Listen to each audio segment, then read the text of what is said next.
It was one of Europe's most celebrated fintech companies, hailed as the future of digital payments and trusted by investors worldwide.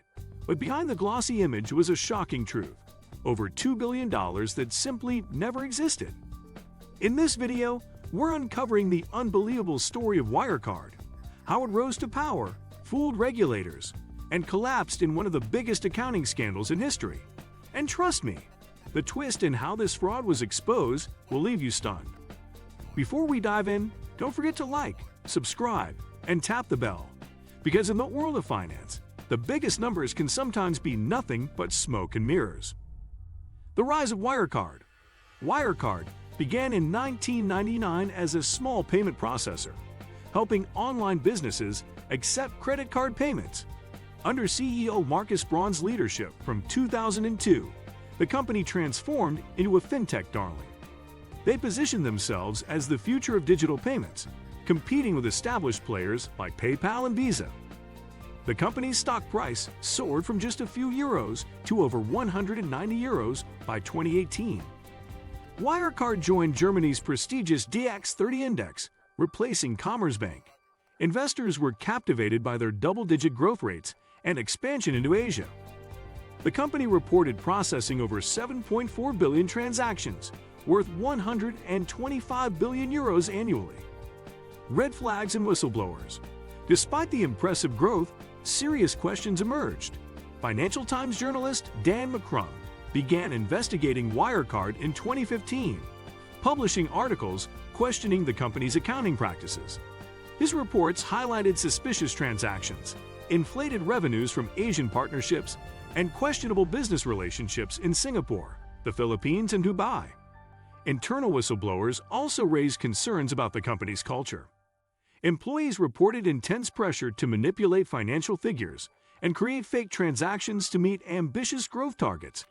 The company's rapid expansion into emerging markets seemed too good to be true, with revenue growth that defied industry standards.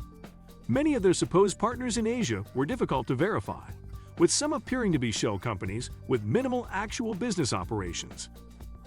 McCrum's investigation revealed that Wirecard's third-party acquiring business, which processed payments for high-risk merchants, was generating impossibly high profit margins.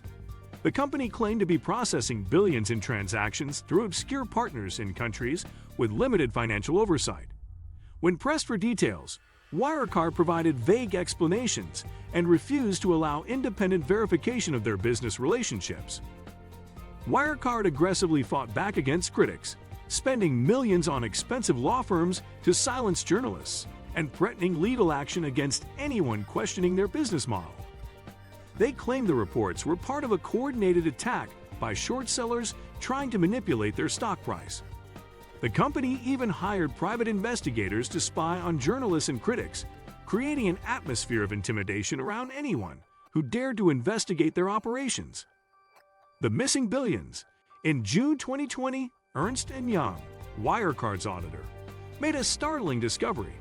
They couldn't verify 1.9 billion euros, supposedly held in trust accounts at 2 Philippine banks. This money represented nearly a quarter of Wirecard's balance sheet and was crucial to the company's reported profitability. The Philippine banks denied ever holding these funds. BDO Unibank and Bank of the Philippine Islands stated they had no business relationship with Wirecard. What's more, the documents supposedly proving these deposits were forgeries, complete with fake bank confirmations and fraudulent statements. This revelation sent shockwaves through the financial world. How could such a large amount of money simply not exist? The missing funds weren't an accounting error or temporary misplacement. They had never existed in the first place. The collapse. Within days of the missing money revelation, Wirecard's empire collapsed like a house of cards.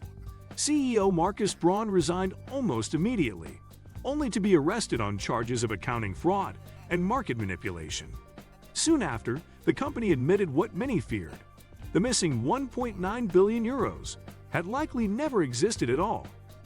The scandal deepened when Chief Operating Officer Jan Marsalek, who oversaw the Asian operations at the heart of the fraud, vanished without a trace. He is widely believed to have fled to Russia, where reports suggest he may have ties to Russian intelligence services. To this day, Marcelic remains on Interpol's most wanted list, a fugitive symbol of the scandal. The financial fallout was catastrophic. Wirecard's stock price plummeted from €104 to just €2 in a matter of days, wiping out billions in investor wealth. Pension funds were shattered.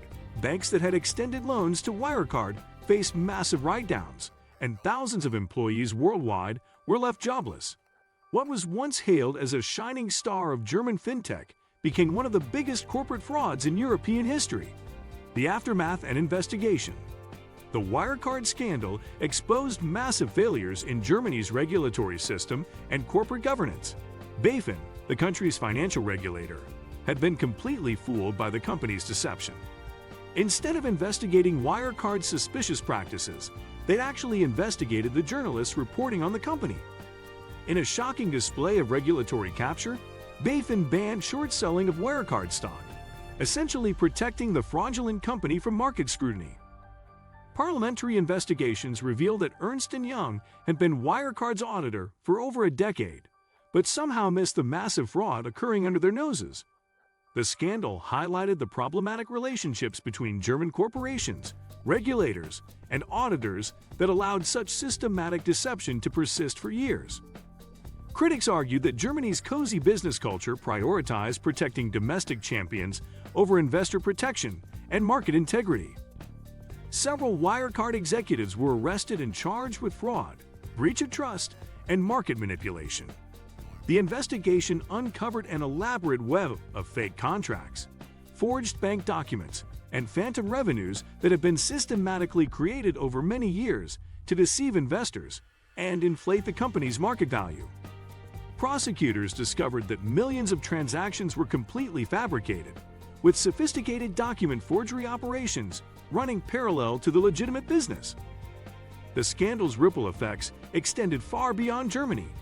Major international banks, including Commerzbank, Ing, and several Japanese institutions faced billions in losses from loans and investments in Wirecard. The company's collapse triggered lawsuits from institutional investors, pension funds, and retail shareholders who had been deceived by the fraudulent financial statements. Insurance companies faced massive claims for directors' and officers' policies, while auditing firms worldwide faced renewed scrutiny over their oversight responsibilities. From fake accounts to shattered trust, the fall of Wirecard proves that even billion-dollar companies can be built on lies. What shocked you most about this scandal?